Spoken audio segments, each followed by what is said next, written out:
the Free State province, and this is where the former premier of that province, Ace Magashule, will return to the High Court in Bloemfontein this morning as he continues his bid to have corruption, fraud and money laundering charges against him withdrawn.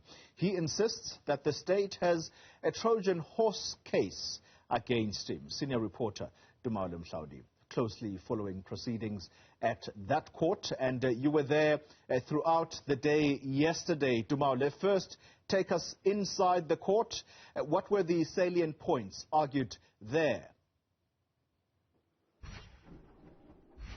Well, Polly, the salient points that were argued there is basically that according to the defense for Newzroom Afrika and others, the state does not have a solid case, and they are allegedly building the case as they go along. And Magashule and others were arguing that, of course, they are putting this particular point forward because they have missed several deadlines, that is the state, to try and get this matter ongoing. And the fact that they are making these applications means that they have come to the conclusion that the state does not actually have anything solid, and that it is building the case as it goes along, which is, of course, impeding on their right to a speedy and a just process. And it all centers also around the law of PRECA.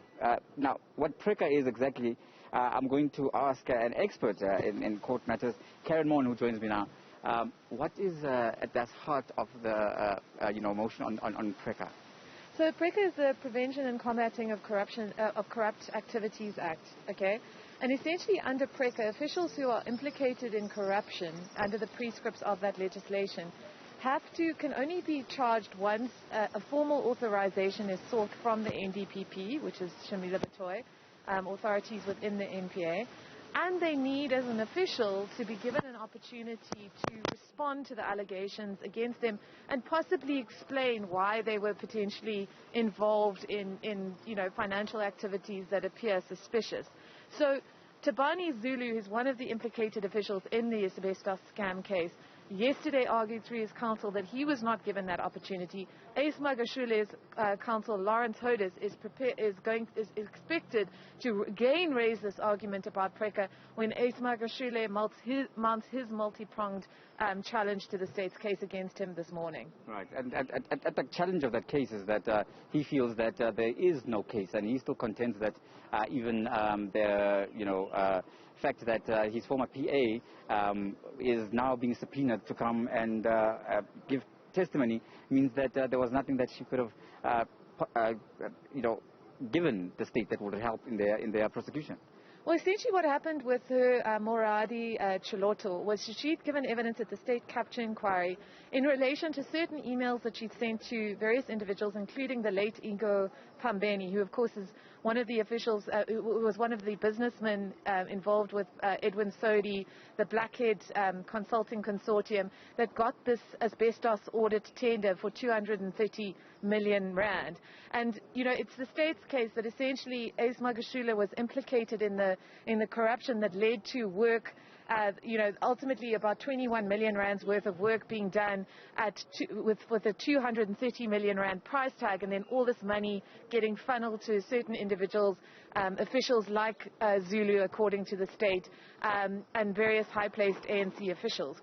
So essentially, Chiloto was the person that was sending these emails and getting money to, from this allegedly, this corrupt deal to be paid to certain individuals, allegedly on behalf of Magashule. So she seems on the face of it to have been a pretty important witness. We know from emails that have appeared in the court documents that she appears to have initially agreed that she would cooperate with the state. However, upon being approached by the FBI in the United States, which is where she currently resides, she recanted on that, and the state is now seeking to extradite her from America and to charge her alongside these other accused. Ace Magashule also bringing a challenge under PRECA, as I said before, but essentially saying that he has gone through the docket, all of the evidence that the state intends to lead against him, and he and his counsel and lawyers are of the view that he does not have a case to answer. Of course, the state says he, like anyone else, needs to face the case in court.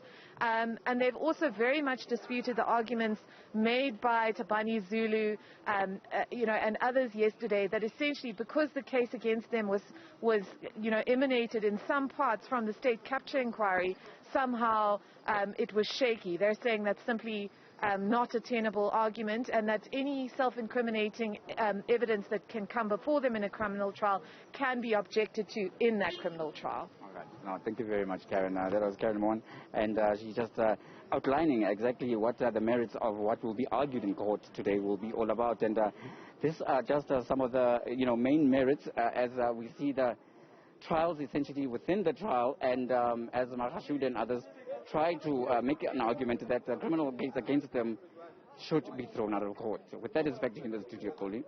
Thank you very much, Tumaole, Mohlaoli, our senior reporter there, telling us about the goings-on inside court.